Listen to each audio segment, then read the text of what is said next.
Hi students, I'm making this video to help you with the IXL on converting between decimals and fractions. Okay? Make sure you watch this video so you understand how to convert to decimals, from decimals and fractions, and to fractions and fractions to decimals. Okay? But if you're struggling with the IXL, that's what I'm going to show you in this video. Okay, once it's open, it's going to give you a fraction, or it could give you a decimal. What you want to do, a way that I might do this if I didn't remember how, or I don't remember all of my fractions, I would use a calculator. Okay, you can always use a calculator in my class, so feel free to use this desmos.com/scientific. And when I say always use a calculator in my class, I mean a scientific calculator. You can always use a scientific calculator. Okay. All right. So what I would do is use this fraction button and just type the fraction 3. Oops, get out of the way. 3, and then oops, that did not work. Let's do that again. 3 over 5, and it tells me that the fraction or the decimal is 0.6, and I would just type that here, 0.6. Same, next one I would do the same thing.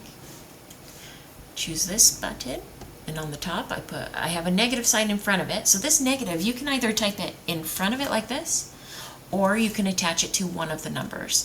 So I could say -3 over 10. Either way, it's going to tell me it is -0.3. Okay? Because this just says -3/10, which you may not even need a calculator for that, right?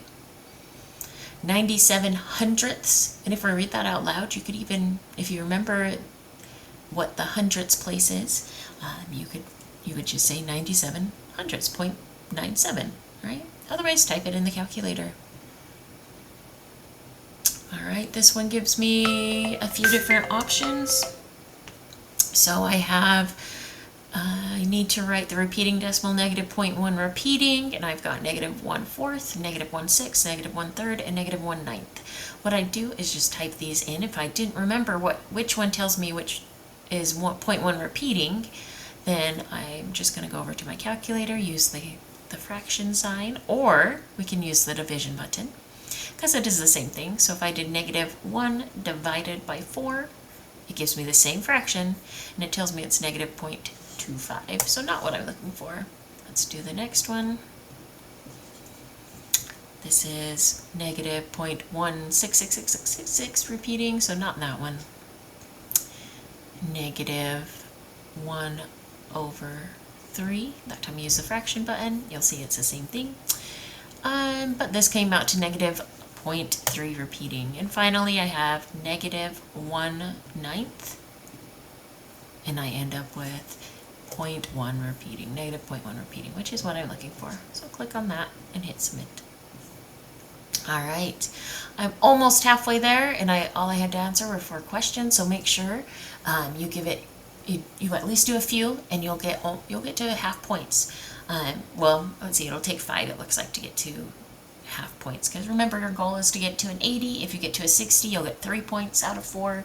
If you get to 40, you will get 2 points out of 4, and if you get to a 20, you will get 1 out of 4 points. Okay, so whichever way you want to do this, you may. I know off the top of my head that 2/3 is 0.6 repeating, because I'm very familiar with the thirds. So I would just click that one and hit submit. You can always type it in the calculator, but if you memorize some of these, it's going to be a lot faster. Okay, so 1/2 is always 0.5. So if there's a whole number in front of it, or an integer in front of it, you would just say that integer, then 0.5. Okay. All right, let me know if you have questions. Bye, guys.